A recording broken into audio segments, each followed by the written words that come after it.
Greetings and salutations, everybody. Welcome back. Unless you're new, welcome for the first time. Hope you enjoy.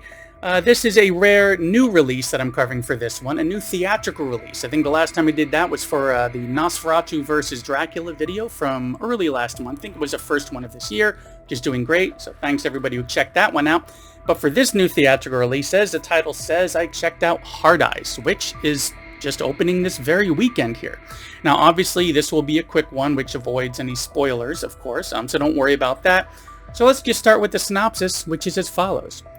For the past several years, the Hard Eyes killer has wreaked havoc on Valentine's Day by stalking and murdering romantic couples. This Valentine's Day, no couple is safe. Now, I think I'd only seen one trailer or teaser, and all I really knew going in was that it was a Valentine's Day based horror film with a killer wearing a mask with these heart eyes that are glowing red. They're just hunting down couples. Now, I'd even just barely skimmed through an article. I'd recently resubscribed to Fangoria, and they have this whole article in here. I just barely kind of skimmed through it because I wanted to make sure that, in case it went into too much detail, I wanted to go in fresh.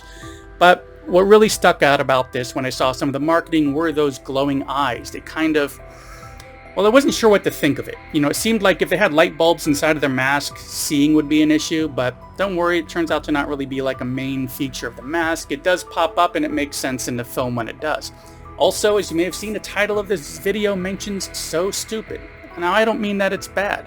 I feel like horror films and comedies also can get stupid and really be a lot of fun, because there is a lot of comedy in this one, and I mean a lot. From the start, from our first kill, right at the beginning scene, I even thought that I was maybe watching what would turn out to be a sappy, trope-filled romantic film that it would turn out that like another character was seeing, because it was so cliche and sappy and laughable and everything.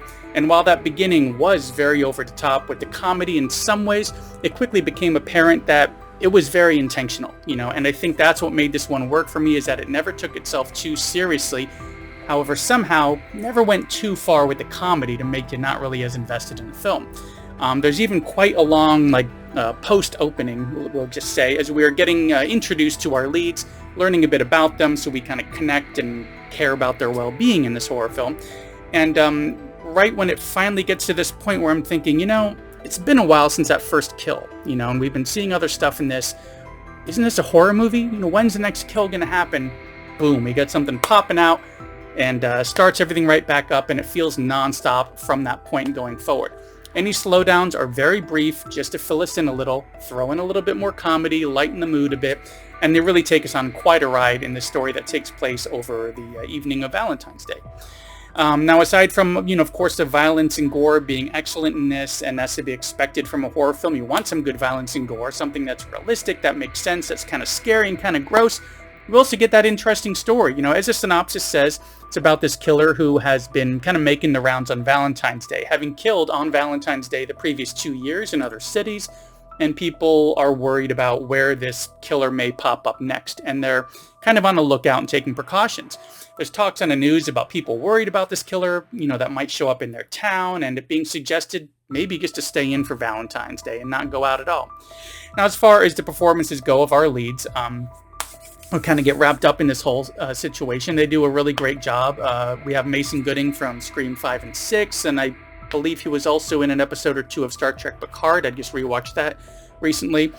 He really got some time to shine in this, because I hadn't really seen a lot of him previously, so this was a great way to kind of, give me more exposure to him and see his work. He was excellent in this, as was Olivia Holt, who I'm not that familiar with her work except from the Marvel show Cloak and Dagger that was on a few years back. And let's not forget, I was avoiding so much about this, I didn't even know that Jordana Brewster was in this, or Devon Sawa somehow. And they both were great additions to this cast. They have some great chemistry. But this cast is otherwise filled with a lot of actors who I'm not familiar with. But all of them did a great job balancing the scares and the comedy with this.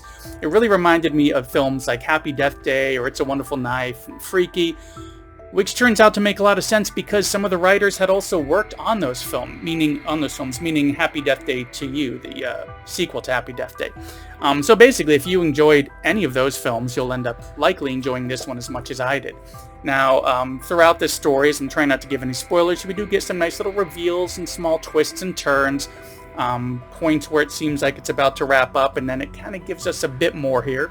And it's got a nice slim runtime of about 95 minutes. And while the entire story does seem very wrapped up, with no post-credit stinger that a killer may be coming back or anything, I could see them finding a way to make more of these. You know, because it really came across well, because that violence, gore, the storyline, and especially the way that they balance the comedy, just kind of sprinkled in here and there, sometimes when you least expect it, and it really sticks out well, but somehow doesn't derail you from the horror aspect, not only made me want another installment, but obviously made this one more than worth checking out.